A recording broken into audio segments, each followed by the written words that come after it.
Hey there, crew. Welcome back to Just a Dude podcast. It's your pal Nathan kicking back on April 4th, 2025, ready to spin some wild tales from this last week. That's right, it's time for Just a Dude in the News. We're talking March 28th to today, a stretch packed with tariffs, twisters, and a sprinkle of off-election magic. So grab your favorite drink, settle in, and let's flip through this crazy storybook together. Picture this. It's April 2nd, and Trump's standing in the Rose Garden, grinning like he just won a bet. He's rolling out tariffs like a chef tossing spices into a stew. A 10% tax hits almost everything coming into the U.S. But wait, there's more. He slaps 34% on China, 20% on the EU, and suddenly the world's trade map looks like a shaken snow globe. The White House crew's tossing around stats saying we've got a $17.9 billion deficit with Indonesia alone. Trump's all about fixing that, shouting, "America first," while J.D. Vance and Marco Rubio cheer him on like it's a pep rally. Now, imagine the global markets hearing this news. They're not exactly throwing a party. People everywhere start wondering how much their next grocery run or online shopping spree will cost. Trump's betting big, thinking this will bring factories humming back to the U.S. soil. You can almost see him high-fiving his team, dreaming of Made in America tags everywhere. But the rest of the planet? They're scratching their heads, wondering if this is a genius play or a recipe for chaos. The ink's barely dry on this tariff plan when the world starts buzzing.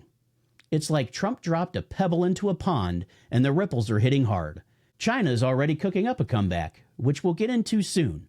For now, folks are split. Some cheer like it's a touchdown, others groan like they just saw their phone bill explode. Me, I'm just a dude wondering if my next pair of sneakers will break the bank. So what's the vibe here? Trump's playing a high-stakes game. We're all along for the ride. Will it work out like a fairy tale ending, or are we in for a plot twist? I'd love to hear your thoughts on this. Drop me a line and we'll chew on it next time. On to the next chapter. Mother Nature decides to throw a wild party. On April 2nd and the 3rd, a monster storm system crashes through the Midwest and South like a runaway train. Tornadoes spun up, floors pour in, and the weather folks at NOAA slap a high-risk label on it, which is their way of saying, buckle up. Arkansas, Missouri, Tennessee, they're all in the thick of it. 2 souls in Tennessee didn't make it through, which hits heavy, and over 400,000 people have lost power. Imagine that. No lights, no heat, no binge watching, just candles and hope.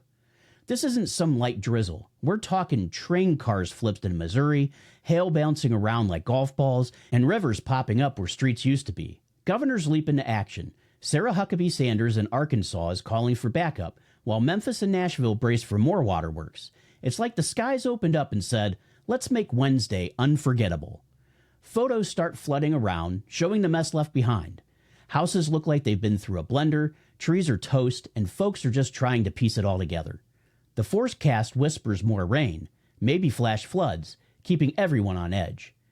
I'd be out there with a raft, cracking jokes about my new waterfront property. Shout out to the weather wizards, though. They saw this beast coming and gave a heads up. By Tuesday, they're like, Wednesday night's going to be a doozy, and bam, they nail it. If you're in the storm zone, hang tight. Maybe stock up on snacks and a good book. It's a wild ride, but you've got this. Now, here's where the plot thickens. It's April 4th today, and China's not about to let Trump's tariff jab slide. They swing back with a 34% tariff on U.S. goods, matching Trump's move like it's a dance-off. This trade war is heating up fast, turning the world stage into a showdown. You can almost hear the gloves dropping as both sides dig in. Markets catch wind of this, and it's pandemonium. Investors are sweating, wondering how deep this rabbit hole goes. China's move feels like a you mess with us, we mess with you vibe, and now everyone's eyeing the scoreboard. Prices for tech, clothes, you name it, they might climb, and my wallet's already begging for mercy.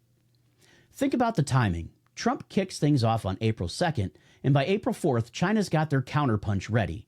It's like a chess match where both players are slamming pieces down. I'm picturing Trump pacing the Oval Office, plotting his next play while China's sipping tea, cool as ever. Who's got the upper hand? No clue, but it's a page-turner for sure. This tit-for-tat could shake things up for a while. Are we Team Tariff, cheering for the home squad, or just hoping it all calms down? I'm grabbing a front-row seat with some popcorn. What's your call, crew? Let's swap ideas and see where this roller coaster takes us for the next few months.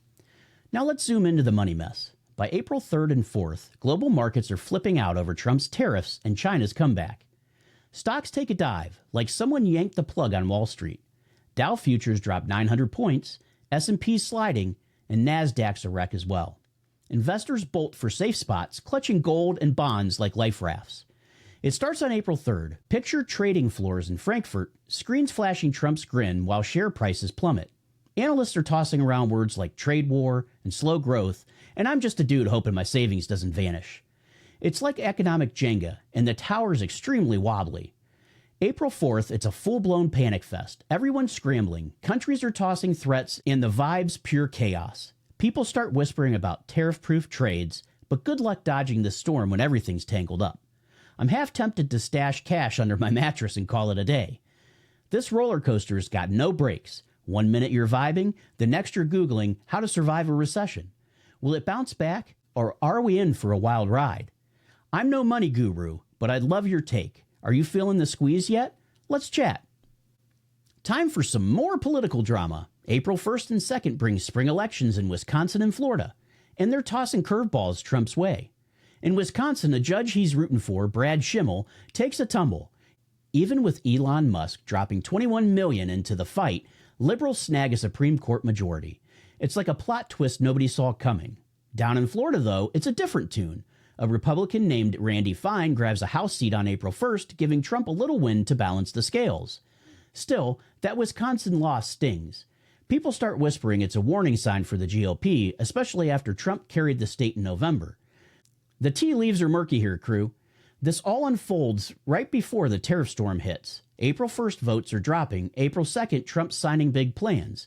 Talk about a busy week. Some say these results could spell trouble for Republicans later this year, with governor races looming. Elon's probably wondering where his millions went. It's like a political soap opera, and I'm hooked. Trump's pushing forward, voters are pushing back, and the story's far from over. Is this a hiccup or a headline for the future? I'm just a dude watching it unfold. What's your gut say? Let's kick it around on social media. Speaking of Elon, he's not going anywhere. On April 2nd, J.D. Vance steps up to squash the chatter. Rumors had Musk ditching the Trump advisor gig, but nope, he's locked in. He's teamed up with Trump and Vance on this Department of Government Efficiency thing, nicknamed Doge, which is honestly the coolest name ever, in my opinion. Picture Elon, cape optional, slicing through bureaucracy like it's a video game boss. He's tackling fake Social Security payouts, aiming to make the government run smoother than a Tesla on autopilot. They say he signed up for 6 months, but now it's clear he's sticking around for the long haul. This news lands smack in the middle of tariff whirlwind, so Elon's juggling chaos like a pro. He's out there fighting the good fight, dreaming of a leaner DC. I can see him cracking jokes while shredding red tape, just vibing in his own world. I'm digging this twist. Elon and Trump, it's like a buddy flick with high stakes. Will they save the day? I'm really rooting for it. What about you, crew? Should Elon keep at it or pass the torch? Let's hear your spin on this story. Let's switch to some music drama. On April 2nd, Drake lands a win with his defamation battle with Universal Music Group. It's all about Kendrick Lamar's Not Like Us diss track, and now the judge says discovery can roll. Drake's crew might even grill UMG bigwigs. Here's the deal. Drake's claiming UMG played dirty with this track, and now he's got the go-ahead to dig deep. His lawyer's all fired up, hinting at secrets waiting to spill. This isn't just a rap beef anymore. It's a courtroom cage match, and the stakes are high. This drops on April 2nd, right along with tariffs and storms. Like the universe decided to pile on the drama this week. Fans are buzzing, dreaming of what Drake might uncover. Could this flip the music world upside down? I'm just a dude hoping for some spicy reveals. Imagine it. Drake strolls in, cool as a cucumber, asking, "So about the diss. This could shake up how artists and labels roll. Are you Team Drake or Team UMG?" Next up, a crypto curveball. On April 3rd, Paul Atkins, Trump's pick to lead the SEC, sails through the Senate Banking Committee, 13-11. This guy's all about blockchain, so crypto fans are popping champagne. The full Senate votes next week, and it's shaping up to be a brawl. Atkins wants to loosen the reins, especially on digital dough. No Democrats back him whatsoever, so it's a classic showdown. This lands on April 3rd, smack in the tariff mess, like a side quest in a wild game. If he wins, we might see some crypto-friendly moves from Uncle Sam. I'm no coin expert by any means, but this feels big. Some cheer for the freedom, others pump the brakes. Atkins is one step closer to the throne, and Trump's probably grinning ear to ear. Will it spark a blockchain boom? I'm just watching the sparks fly. What's your call? Crypto soaring or stalling? I'd love to hear your bets. Let's keep this story rolling. Time for some hoops magic. On April 2nd, OG Anunobi turns the Knicks court into a playground.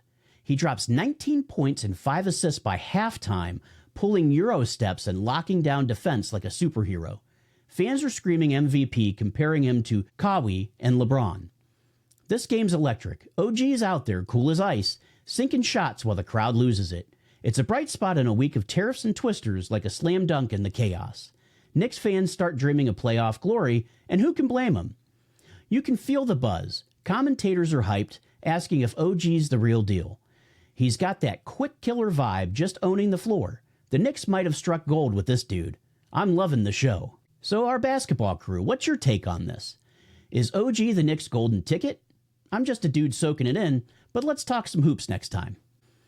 Last stop, a grim twist across the pond. On April 2nd, South London gets rocked with a 26-year-old guy losing his life to stab wounds. The Metropolitan Police jump in, launching a full-on murder probe. It's a heavy scene with the city buzzing as cops hunt for answers. This hits hard. Picture the streets, usually alive with chatter, now quiet with shock. The police are all over it, piecing together what went down. No arrests yet, but they're digging deep, talking to witnesses, chasing every lead they can. It's like something out of a crime novel, only way too real. April 2nd's already wild with tariffs and storms, and now this drops, adding a dark edge to the week. Folks in London are shaken, wondering what's next. I'm imagining the detectives, coffee in hands, working late to crack this one. It's a stark reminder life can flip in a twist. Big props to the cops out there grinding. This one's got me thinking, crew. What's your take on this twist? Hit me up. Let's unpack it together in the next episode. Well, that's our tale, fam. 10 epic chapters from March 28th to April 4th in this week's edition of Just a Dude in the News. We covered tariffs, storms, slams, and basketball jams. Which one's your favorite? Shoot me a note. Stay cool, stay safe, and I'll catch you the next time on Just a Dude Podcast.